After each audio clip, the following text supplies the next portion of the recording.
em unidade. É esse tema, né, que vocês estão estudando, que a igreja está estudando. E hoje a gente vai falar um testemunho a ser vivenciado. Um testemunho a ser vivenciado. Creio na importância que tem isso hoje. Como que é difícil nós pensarmos em unidade, não é verdade? Hoje, no tempo que a gente está vivendo. Num tempo onde cada um está vivendo o seu mundo, vivendo a sua história, vivendo no seu mundo privado, é verdade? Num tempo, primeiro, de muita superficialidade. Tudo é muito superficial. Tudo é muito só a casca, tudo é muito só na pele, só ali, sabe?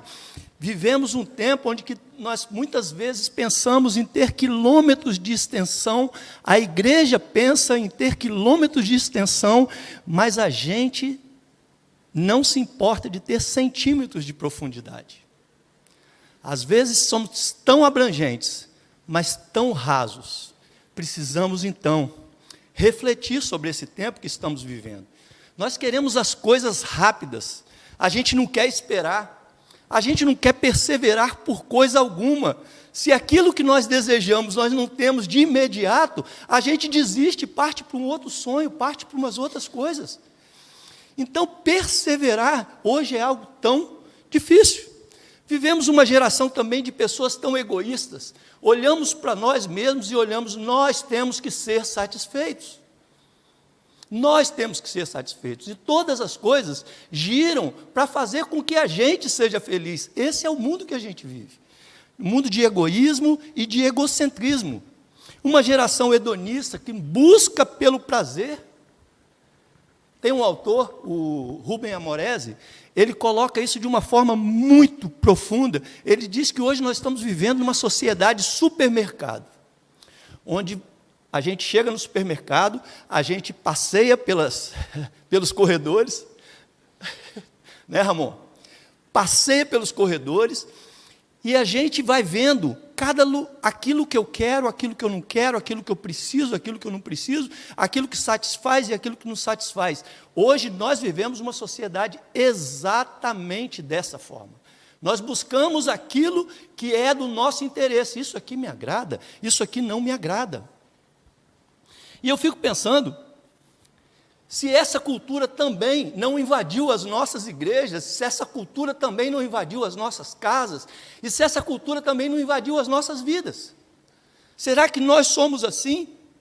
E eu fico pensando, nessa sociedade, se eu não estou feliz nessa igreja, eu mudo. Se eu não estou feliz no casamento, eu me divorcio. Se eu não estou feliz, eu saio do contexto que eu estou e eu vou para um outro contexto qualquer, mas tudo para mim é imediato, perseverar, investir, sabe, investir tempo, investir energia, naquilo que eu preciso, construir algo, não, eu já quero pegar tudo pronto, o lanche que eu peço tem que ser fast food, né? Eu tenho que ligar, e se o camarada demorar, se o motoqueiro pegar um trânsitozinho, atrasar uns 5 minutos, a gente já está louco reclamando. Essa é a nossa sociedade. E eu fico pensando que muitas vezes a gente ora, a igreja ora para que esses valores não entrem dentro da igreja, que fiquem do lado de fora. Eu quero dizer para vocês que nós estamos fazendo a oração errada. Nós não temos que orar para que esses valores não entrem na igreja. Esses valores entraram nas igrejas. Esses valores entraram nas nossas casas. A oração agora é, Senhor, em nome de Jesus, venha tomar o teu lugar, venha tomar o teu lugar na minha vida, venha tomar o teu lugar na minha família, venha tomar o teu lugar na igreja, para que não haja espaço para outra coisa, para que não haja espaço para ídolos, para que não haja espaço para que o nosso eu se infle e queira tomar o lugar de Deus. Não é verdade? Por trás da maioria dos ídolos que nós colocamos na nossa vida, está o nosso eu querendo ser satisfeito o tempo inteiro. Essa é a nossa sociedade, essa é a nossa cultura. Essa é a nossa cultura. E uma prova disso, eu ouvi isso algumas vezes, eu tenho que confessar para os irmãos que eu achei até bonito isso quando eu ouvi.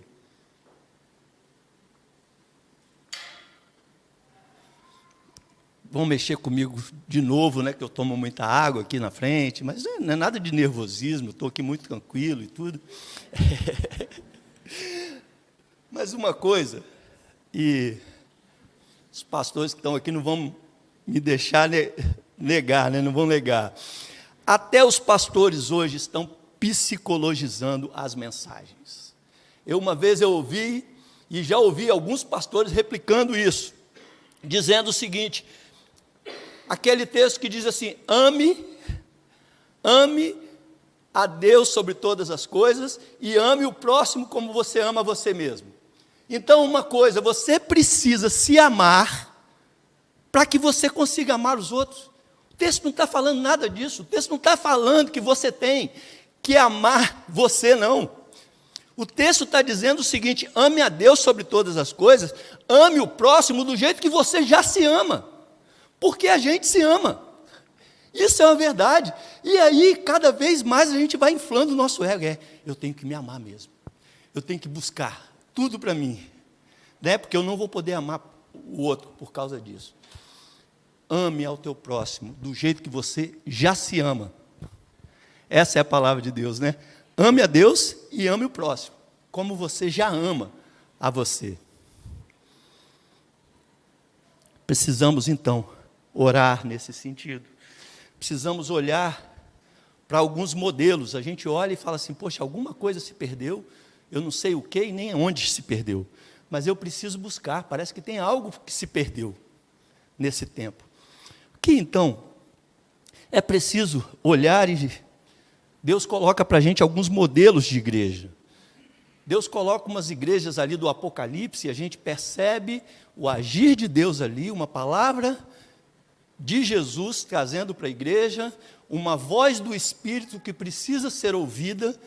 Então, muitas igrejas que estavam se achando ricas, poderosas, e Deus diz assim, você não sabe, você é pobre, você é cega e você é nua.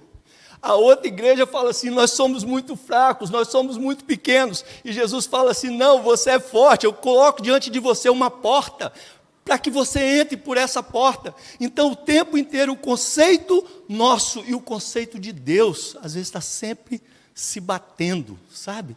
Sempre se batendo. É preciso olhar, então, para o modelo dessas igrejas. É preciso também olhar para o modelo da igreja gloriosa, que é representado pela cidade celestial. E lá diz o seguinte, coisas muito importantes, dizem ali, lições preciosíssimas, mas diz ali que o fundamento dessa cidade, ela é de pedra preciosa. Ela é de pedra preciosa, o fundamento. E fundamento é o quê? É aquilo que ninguém vê. Eu nunca vi em nenhuma construção a gente fazer acabamento em fundamento. Vocês já viram? Revestir, fazer coisa bonitinha. Não. Não precisa de nada disso. Mas essa cidade, tudo vai ser tão rico, tudo vai ser tão maravilhoso, que até aquilo que está dentro, até aquilo que ninguém vê, tem coisa preciosa ali. Sabe como que eu e você precisamos de tratar desses fundamentos, dessas coisas preciosas que estão lá embaixo. Essa é uma lição. Segunda, é que essa igreja, essa cidade, ela tem portas abertas para todos os lados. Para um lado, para o outro, para os quatro cantos tem portas abertas. É uma igreja que recebe todo mundo. É uma igreja que ama todo mundo. Agora venha do jeito que você está. Agora, duvido que sua vida continue do jeito que você está. Jesus vai te tratar, Jesus vai cuidar de você, porque muitas vezes a igreja hoje, inclusive, é a igreja que recebe todo mundo e fica do jeito que você está, que não tem nenhum problema. Não, venha do jeito que você está. De onde você estiver, venha e Jesus vai tratar. Que coisa maravilhosa isso. Mas também tem uma igreja aqui que a gente deve aprender com ela. Devemos aprender com essa igreja. Atos 2, 42 a 47.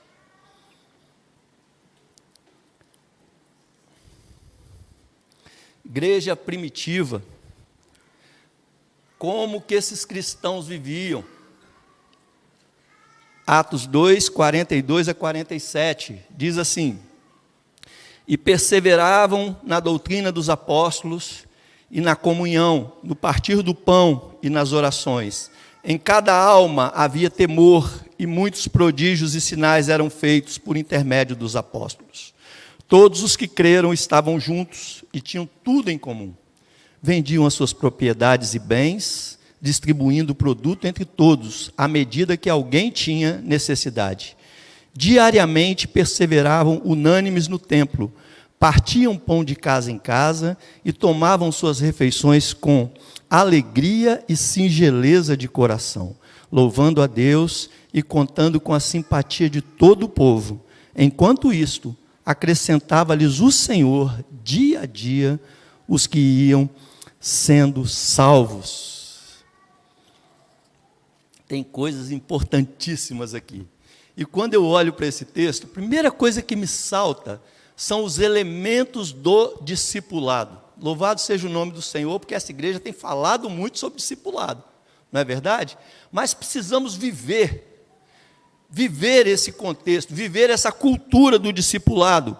Primeira coisa, perseverança na doutrina. E como falamos hoje, vivemos no mundo, vivemos numa geração, vivemos numa cultura onde falar em perseverança, não é verdade? Nós não podemos esperar. Outra coisa, falar em absolutos. Cada um tem a sua verdade. Cada um vive dentro do seu mundo privado, onde ali nesse mundo privado você é que faz as suas regras. Você é que vive da maneira como você quer. Então eu não me intrometo na sua vida e você não se intromete na minha vida, e a gente vive em paz por causa disso. Só que isso não tem crescimento.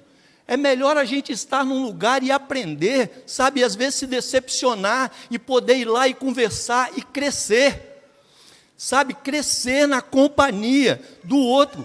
Crescer também na exortação. Exortai-vos uns aos outros. Sabe, essa mutualidade, viver isso. Esses mandamentos recíprocos. Existe, gente, uma doutrina, existe uma escritura, existe uma regra de fé e prática que não abre negociações. E hoje a gente está vivendo uma cultura, sabe, do relativismo, onde tudo é relativo. Então, você falar hoje de uma verdade absoluta, você falar hoje de algo que existe e que não abre negociação, você falar que só existe uma regra de fé e de prática, isso é loucura. Isso é loucura nesse mundo. E é por isso que nós somos loucos mesmo. Nós vivemos essa loucura mesmo. Porque nós vivemos valores absolutos. Absolutos da palavra de Deus. E esse grupo era um grupo que perseverava na doutrina dos apóstolos. Ela perseverava no Evangelho, sabe, no Evangelho do Senhor Jesus. Esta igreja perseverava na doutrina dos apóstolos. E essa palavra perseverança, a gente pode entender que existe uma força contrária.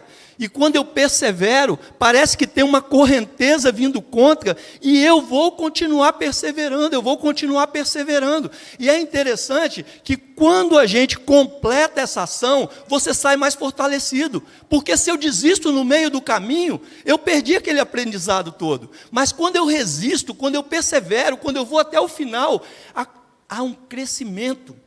E que coisa maravilhosa é essa? Porque se a gente quer as coisas muito rápidas, Deus fala assim, é tudo no meu tempo. Espera, agora não é hora. Vamos caminhar mais um pouquinho? Vamos andar mais um pouquinho? Quem dita sou eu. E aqui, a gente já, toda vez que eu falo sobre isso, eu lembro do povo com a nuvem e com a coluna, né, de fogo e com a nuvem. O povo tinha que esperar. E às vezes essa nuvem ficava dias, meses, e o povo parado. Que improdutividade. Não é verdade? Que improdutividade. Ficar parado quando tem uma caminhada para fazer. Ficar parado quando já temos um objetivo, que é chegar na terra prometida. Já tem um caminho traçado. Ficar parado. Mas é ficar parado para ouvir a voz de Deus. É ficar parado para ter a sensibilidade de ouvir Deus falando, agora vai, Agora vai, não, agora para, agora fica aí parado, não, eu quero andar, fica parado, não, eu quero parar, descansar um pouquinho, terminamos de montar a tenda, daqui a pouco olha para a nuvem está andando e sai todo mundo desesperado. É no tempo de Deus, sabe, no tempo de Deus, Ele é que está no comando, e essa igreja então entendia isso, ela perseverava nessa doutrina, ela perseverava naquilo que era a regra de fé e de prática, que não tinha negociação, não tinha negociação. Viver isso nos nossos tempos tem sido um desafio. Mas a segunda coisa aqui, uma aguinha.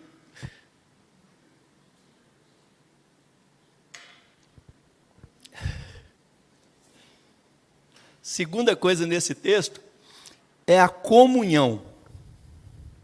Eles perseveravam na doutrina dos apóstolos e na comunhão.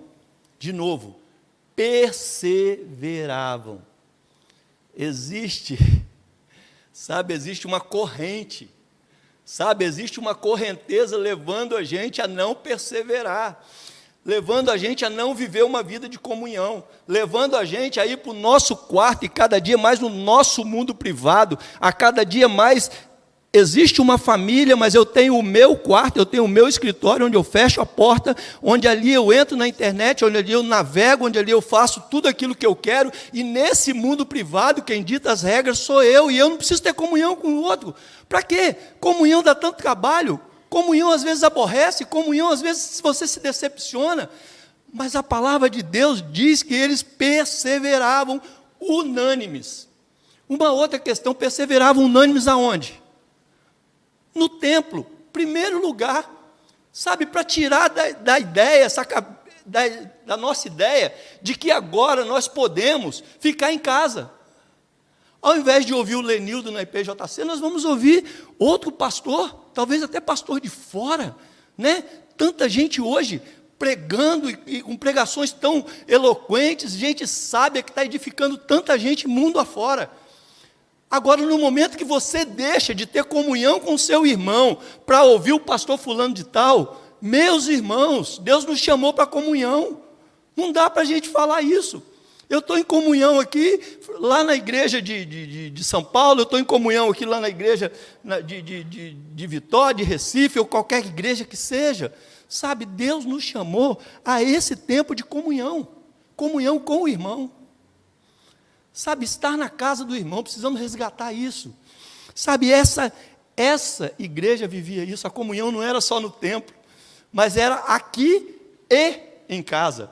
Hoje estão botando uma coisa ou outra. Não, nós já temos comunhão em casa. Não, a igreja, o texto está dizendo, comunhão no templo, nós aqui estamos, glória a Deus por isso, que a gente entende isso. Mas é comunhão também de casa em casa. Partiam pão, refeições compartilhadas, uma alegria só que tomava conta dessa igreja. Que coisa maravilhosa isso. E precisa, sabe, faça um café gostoso. Põe a mesa no teu jardim. Chama os teus irmãos para virem compartilhar com você, para vir comer pão de queijo com você, quem veio de Minas aí, sabe? Para tomar um café com o seu irmão. Faça isso, em nome de Jesus, viva isso. Adolescente, muito melhor do que viver na internet. Jovem, é você estar em comunhão um com o outro, sabe? É você chamar para a mesa, é você chamar para comer uma pizza. E, se possível, desliga o celular para bater papo assim, sabe como é que é? Às vezes, na própria mesa, tem um conversando com o outro pelo WhatsApp. A comunhão agora é assim, o outro está a 2 metros de distância. Sabe, precisamos, gente, olhar no olho. A internet tem coisa maravilhosa, viu, gente? A tecnologia é uma bênção para muitas coisas, mas não pode roubar isso de nós, olho no olho, sabe, tete a tete, falar um com o outro, conversar um com o outro, chorar um com o outro, sabe, pedir conselho, sabe, viver a comunhão. Precisamos experimentar isso em nome de Jesus. Mas não só comunhão no templo, não só comunhão de casa em casa, mas nas orações. Nas orações. E nós precisamos de exercitar uma coisa, falar menos de oração e orar mais. Sabe, se nós queremos mudança, nós precisamos de orar mais. Ronaldo Lidório fala uma frase que eu não sei se é dele, ou se ele pegou isso de outra pessoa, mas ele diz assim, enquanto o homem trabalha, Quando o homem ora, Deus trabalha. É Deus que vai à frente. Então, meu irmão, se nós queremos ver, se o que nós almejamos é o mover de Deus, na nossa agenda a oração tem que estar em primeiro lugar. Tem que ser aquilo que eu mais almejo, aquilo que eu mais quero fazer, é viver em comunhão, é buscar a Deus. Mas a gente tem um momento nosso, sozinho, de oração. Glória a Deus, meu irmão. Que Deus te incomode às madrugadas para você levantar para orar. Santas incomodações. Sabe? Que Deus te levante de madrugada para orar, que você ore, que você feche a porta do teu quarto, que você ore ao teu pai que está em secreto, e teu pai que está em secreto te recompensará, mas que você também ore em conjunto. Sabe? Que as reuniões de oração nessa igreja sejam orações concorridíssimas, porque é o Senhor dos Exércitos que está sendo buscado, que está sendo invocado. É esse Deus Todo-Poderoso que pode mudar a história de tantas vidas nesse bairro, de tantas vidas aqui dentro dessa igreja, na nossa comunidade. É esse Deus que precisa ser buscado. Então precisamos de orar muito mais. Precisamos de viver então essa mutualidade. Mutualidade uns aos outros. Amai-vos uns aos outros. Perdoai-vos uns aos outros. Então é melhor você ter uma ofensa e você ter oportunidade de perdoar, de exercitar o perdão. Precisamos de viver essa mutualidade, servir uns aos outros. Que coisa maravilhosa, quantas coisas nós podemos. E servir uns aos outros, meus irmãos, é você promover a vida do outro, fazer a vida do outro ser melhor do que a que ele está vivendo. É você promover o outro para um lugar melhor do que aquele que ele está vivendo. Quando você consegue fazer isso, você está servindo ao outro. Sabe, imagina o poder dessa comunidade. Se eu sirvo e eu sou servido nessa dimensão, eu estou sendo melhor porque eu estou convivendo com o meu irmão, e eu estou fazendo a vida do meu irmão melhor porque ele está convivendo comigo. Pensa que coisa maravilhosa isso, que coisa fantástica isso. Mas esse texto aponta para uma outra coisa,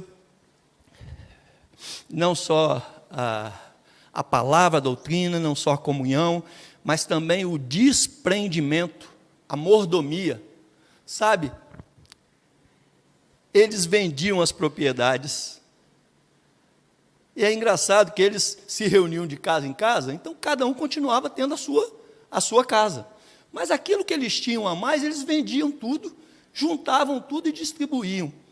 Uma coisa, meus irmãos, talvez não tenhamos condições de viver essa realidade mais, mas uma coisa não pode haver nas nossas igrejas: alguém extremamente rico e o outro indo para casa no domingo e às vezes não tem o que comer. Não dá para ser assim. A igreja precisa de ter esse olhar. A gente precisa de entender que tudo que nós temos porque é o Senhor que deu. E é o Senhor que nos deu, e nós somos só mordomos. Nós não somos donos de coisa alguma. Nós vamos sair daqui, não vamos levar nada daqui. E você não sabe nem quanto tempo que você vai curtir do que você tem. Você não sabe se é uma semana, você não sabe se é um ano, você não sabe se são 50 anos. Nós não sabemos absolutamente de nada.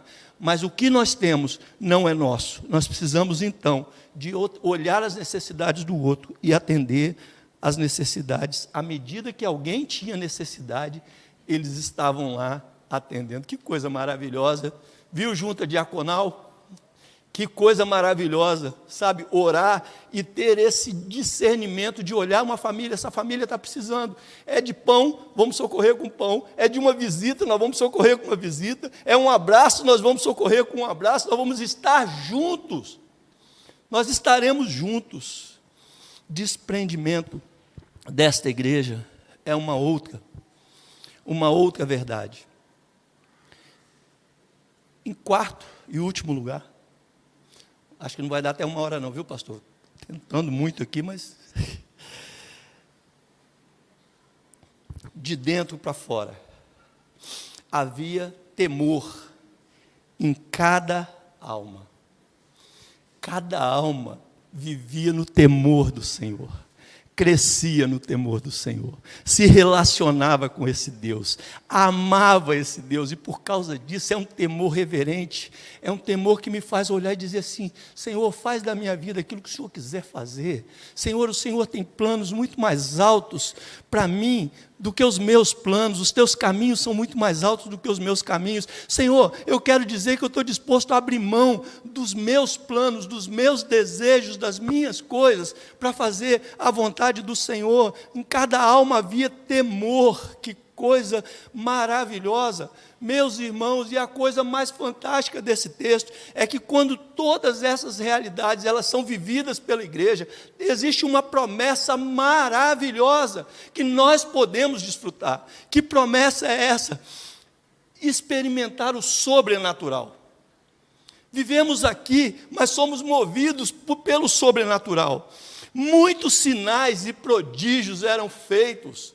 Muitos sinais acompanhavam aqueles que criam. Uma igreja que se envolve, uma igreja que se importa, uma igreja que vai, é uma igreja que experimenta os milagres de Deus em cada momento, em cada situação. Experimenta os milagres de Deus. Esta igreja, ela experimentava o sobrenatural, muitos sinais e muitos prodígios eles podiam contemplar. Uma igreja assim,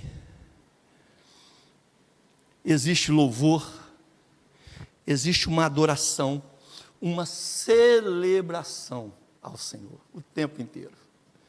Já vive uma realidade maravilhosa de casa em casa. Agora, quando chega no templo, gente, é santa folia, é alegria, é vida. Não dá para a gente olhar para um povo de Deus e ver um povo triste. Não, um povo alegre, que vive essa alegria do Senhor. Se tem um povo que tem todas as razões para viver feliz, é o povo de Deus.